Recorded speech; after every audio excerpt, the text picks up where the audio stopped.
Praise the lord. मसीह यीशु में आप सब मेरे बहन भाइयों की सलामती हो। जैसे कि आप सबको इस चैनल का इल्म है कि ये चैनल किसी खास मकसद के लिए डिज़ाइन किया गया है ताकि लोग अपने दिन को कलाम मुक़द्दस को सुनने और दुआ सुनने के वसीले से शुरू करें, क्योंकि बहुत से लोगों के पास वक्त नहीं है कि वो बाइबल मुक़द्दस को सुबह सवेरे उठकर टाइम दें। They are very busy in their works.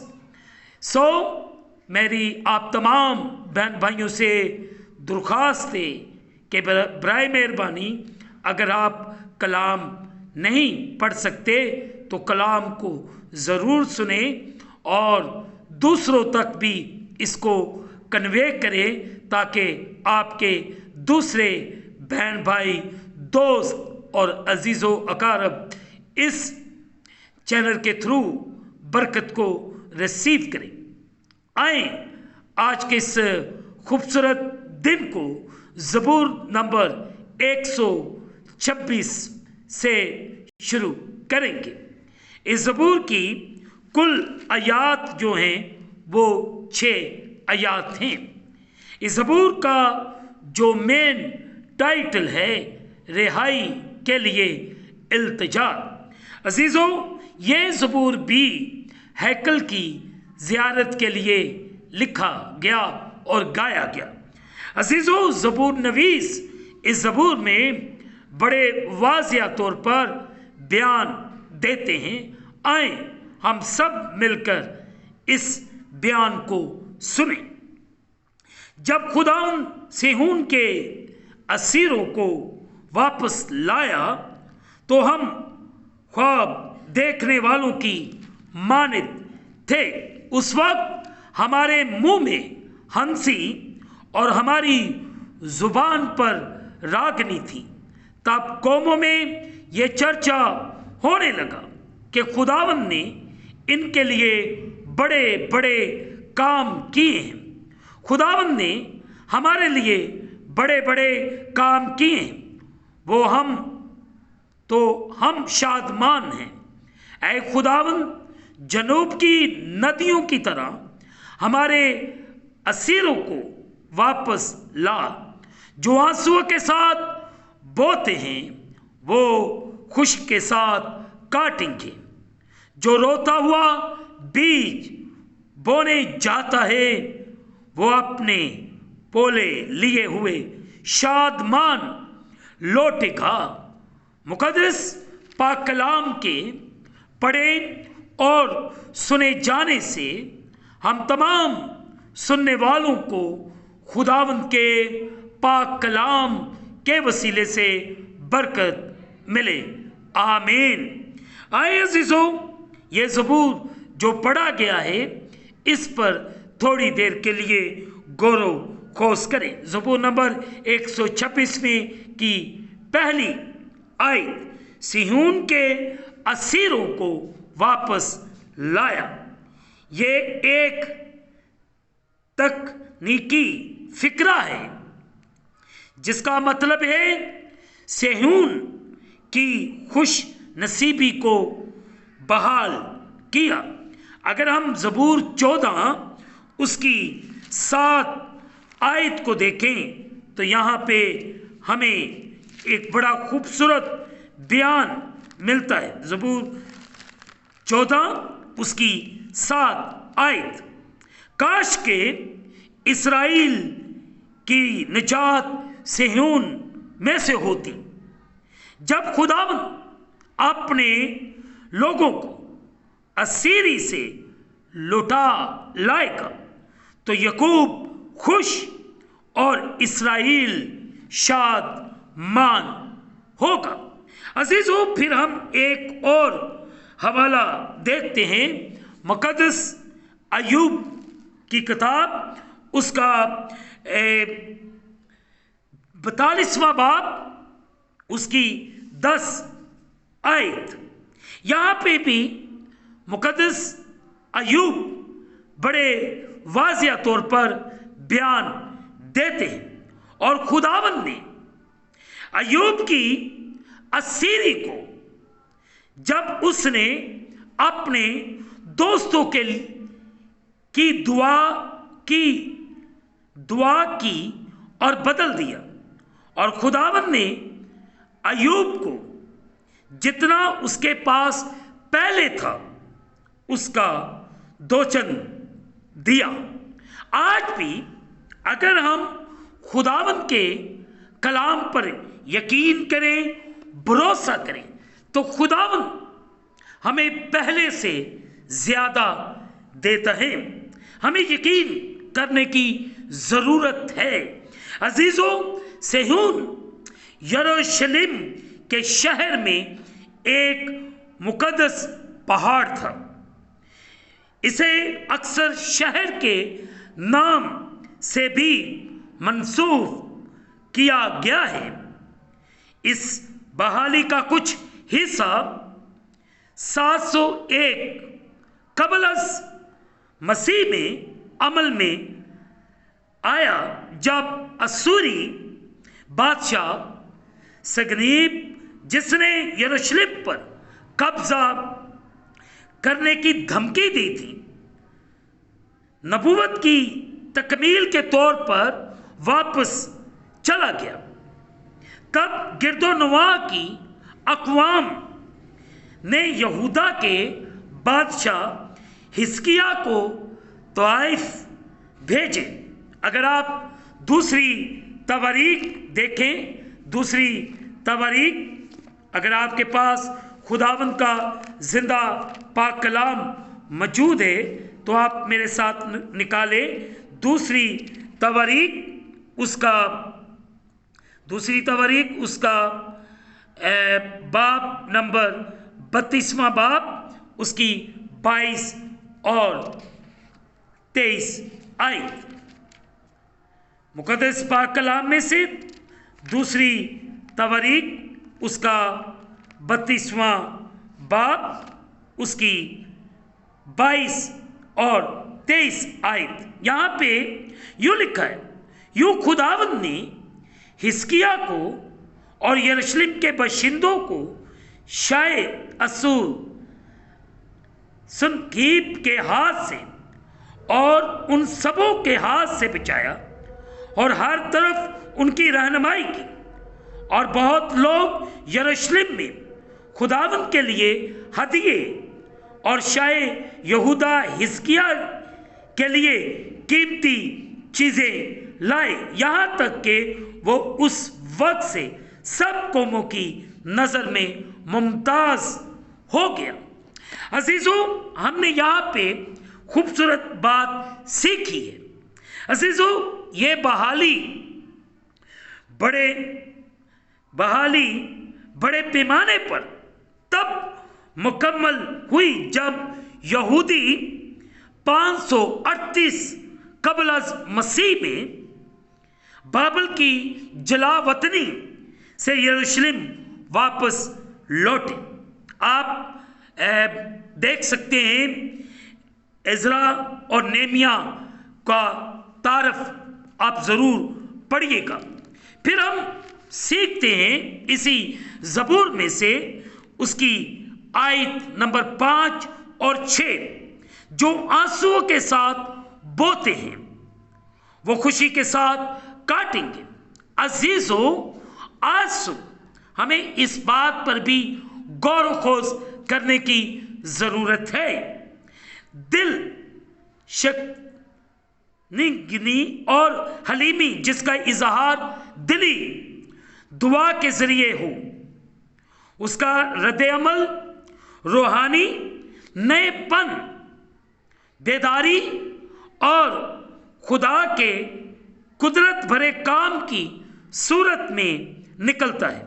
अगर आप मुकद्दस मत्ती की मार्फत लिखा गया अंजीली बयान, मुकद्दस मत्ती की मार्फत लिखा गया अंजीली बयान, उसका 5वां बाब, उसकी 4थी आयत, 5वें बाब की चौथी आयत में यूं लिखा है, मुबारक हैं वो जो गमगीन हैं क्योंकि वो तसल्ली पाएंगे। जो रोते हुए बोते हैं वो खुशी के साथ काटेंगे। अगर आप गमगीन हैं, आप परेशान हैं, आप मुश्किलात के अंदर हैं, तो ज़रूर आपको खुशी नसीब होगी। ईमान रखिए, खुदावंद के कलाम पर यकीन कीजिए और खुदावंद का कलाम हमें बहाली अता फरमाता है।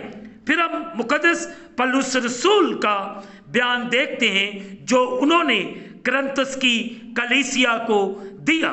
दूसरा कुरिन्थियों उसका नामा बाब उसकी 6 आयत कलामे अक़दस में अजीज़ो मुकद्दस पौलुस रसूल इस कलीसिया को यूं लिखते हैं, लेकिन बात यह है कि जो थोड़ा बोता है वो थोड़ा काटेगा और जो बहुत बोता है वो बहुत काटेगा। हम जितना वक्त खुदा के साथ स्पेंड करते हैं हमें उतनी ही ज़्यादा खुशी मिलेगी, हमें उतनी ही ज़्यादा बरकतें मिलेगी। हमें ज़्यादा से ज़्यादा वक्त खुदा के साथ गुजारने की ज़रूरत है। हम बहुत सी एक्टिविटीज़, बहुत सी सरगर्मियों के अंदर मगन रहते हैं, इसीलिए हम वो बरकतें रिसीव नहीं करते। अगर हम उन बरकतों को लेना चाहते हैं हमें हर रोज़ मतालिया करने की ज़रूरत है, हर रोज़ कलाम के साथ एक गहरा रिश्ता रखने की ज़रूरत है ताकि हमारे गम खुशी में बदल जाएं, हमारी परेशानियां चली जाएं, हमारी आंखों के सारे आंसू साफ हो जाएं। ये उसी वक्त होगा जब हम उस कलाम के साथ अपना वक्त गुजारेंगे। और आज सुबह हमें इस बात पर यकीन और भरोसा करने की ज़रूरत है। अजीज़ों, खुदा के लोगों को यकीन होता है कि जो कुछ वो मुस्तकिल मजाजी से दुआ के ज़रिए बोते हैं, मुस्तकिल में वो खुदा की बरकत की सूरत में फसल काटेंगे या फसल उनको मिलेगी, बरकतें उन्हें मिलेंगी। आज हमें बड़े ईमान से बोने की ज़रूरत है, यकीन के साथ दुआ कीजिए, यकीन के साथ उसके सामने झुकें, खुदावंद हमें बड़ी बरकत देगा। अगर हम देखें यिर्मयाह नबी का सहीफा उसका 31वां बाब उसकी 9वीं आयत, यहाँ पे खुदावंद का बंदा बड़े वाज़िया तौर पर बयान देते हैं 31वें बाब की 9वीं आयत के अंदर, और वो यूँ बयान करते हैं, वो रोते मुनाजात करते हुए आएंगे, मैं उनकी राहबरी करूँगा, मैं उनको पानी की नदियों की तरफ रास्त पर चलाऊँगा जिसमें वो ठोकर ना खाएंगे, क्योंकि मैं इस्राएल का बाप हूँ और इफ्राइम मेरा पलोठा है। आमीन। अजीज़ों, खुदावंद का बंदा बड़ी खूबसूरती से जो रोते मुनाजाते उसकी हजूरी में करते हैं, खुदावंद उन्हें नदियों के पास लाएगा। इसका मतलब है कि खुदा उनके गमों को, उनकी परेशानियों को, उनकी आंखों के सारे आंसुओं को पूंछ देगा। अगर आज सुबह हम इस बात का यकीन करें, भरोसा करें, खुदावंद आपके तमाम गमों को दूर करेगा और हमारी जिंदगियों में खुशहाली को लाएगा। यकीन कीजिए, खुदावंद आप सबको आज के इस खूबसूरत डिवोशनल थॉट के वसीले से बरकत अता फरमाए। खुदावंद आप पर और आपके घरानों पर बड़ा रहम करे और आपको बड़ी बरकत दे। आमीन। आए अजीजों, दुआ करें। अगर आप किचन के अंदर हैं, अगर आप ड्राइव कर रहे हैं, अगर आप किसी और एक्टिविटीज के अंदर लगे हुए हैं, थोड़ी देर के लिए रुकें। आपके लिए बरकत की दुआ करना चाहता हूं। आपके हालात खुदावंद के नाम से बदल जाए, आपके गम खुदावंद के नाम से चले जाए। खुदावंद आप पर, आपके घरों पर रहम करे। खुदावंद आपके आंसू पोंछ दे। खुदावंद आपके गमों को खुशी में तब्दील कर दे। खुदावंद आपके घरों में खुशहाली को लेकर आए। अगर आपके घर में बीमारी है, परेशानी है, मुश्किल है, या रोटी की परेशानी है, पैसे की परेशानी है, या कारोबारी तौर पर परेशान है, औलाद की वजह से परेशान है, या किसी बीमारी की वजह से परेशान, ईमान रखिए कि खुदावंद आज आपकी हर तरह की परेशानी को, आपकी हर तरह की मुश्किल को दूर करना चाहता है। आपकी जिंदगी में रिवाइवल लाना चाहता है।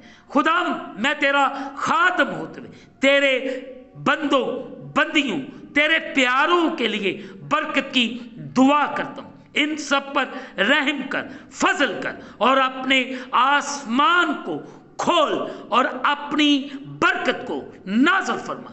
आप अपने दाहिने हाथ को इनकी तरफ बढ़ाइएगा, इन्हें बरकत दीजिएगा। इनकी आंखों के सारे आंसू आज इसी वक्त, इसी घड़ी पोंछ डालिएगा। इनके गम, इनकी परेशानी, बेऔलादी, इनके हालात यीशु के नाम से बदल जाए। ऐ खुदाम, हर तरह की बेरोजगारी, हर तरह की परेशानी, हर तरह की मुश्किल, हर तरह की बीमारी को मैं यीशु के नाम से आज सुबह हुक्म देता हूं। इसी वक्त, इसी घड़ी तेरे लोग आजाद हों, बहाल हों, ताकि तेरे पाक नाम को इज्जत और जलाल मिले। खुदाम मैं आज सुबह इन सब के लिए बरकत की दुआ करता हूं। इन सब पर रहम कर दे। इनके घरों की खुशहाली की दुआ करता हूं। इनके घर से हर किस्म के लड़ाई, झगड़े, फसाद यीशु के नाम से हमेशा हमेशा के लिए खत्म हो जाए। अपने लोगों को बहाल कर, इन पर बड़ा रहम कर, और तेरा बेटा यीशु मसीह नासरी इन सब की जिंदगियों के वसीले से इज्जत और जलाल पाए। मैं तेरा खादम होते हुए तेरे लोगों के लिए बरकत की दुआ करता हूं, इन्हें बरकत देता हूं। तेरे तमाम खदाम के लिए बरकत चाहता हूं, तमाम कलीसियाओं के लिए बरकत चाहता हूं, पूरी वर्ल्ड की सलामती की दुआ करता हूं। इस ओमिक्रॉन वायरस से अपने लोगों को बचा ले, इनकी हिफाजत कर, और तेरे पाक पवित्र लहू को इनके पूरे जिस्म पर मांगता हूं। तेरे पाक लहू को इनके घरों पर मांगता हूं।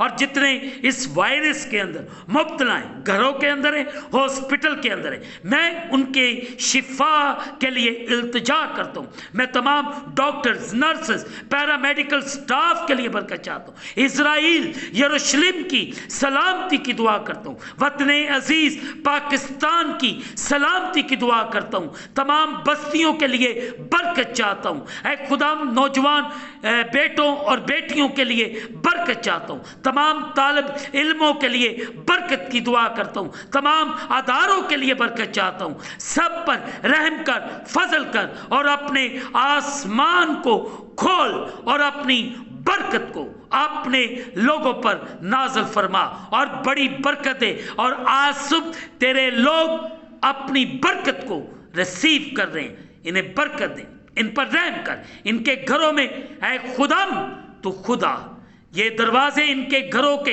इनके दिलों के तेरे लिए खुल चुके। ऐ खुदाम, इनकी तमाम गलती, खताएं, इनके गुनाह मुआफ कर और इन्हें बरकत दे। और आज इसी वक्त ये अपनी बरकत को लेते हैं, रिसीव करते। इन सब पर रहम कर, फजल कर। ऐ खुदाम, मैं बरकत चाहता हूँ। दिल के मरीज, शुगर के मरीज, ब्लड प्रेशर के मरीज, यीशु के नाम से अभी इसी वक्त अच्छे भले हो जाए, यीशु के नाम से, आमीन। आखिर में यही कहूँगा कि आप इस चैनल को सब्सक्राइब करें, लाइक करें, और बेल आइकॉन को प्रेस करना ना भूलिएगा। और जब आप बेल आइकॉन पर प्रेस करेंगे तो ऑल नोटिफिकेशन पर जाकर क्लिक कीजिए ताकि इस चैनल पर बनने वाली नई वीडियो की नोटिफिकेशन आपको बर वक्त मिले। खुदा आपको और आपके घर घरानों को बड़ी बरकत अता फरमाए। आमीन। Peace be with you.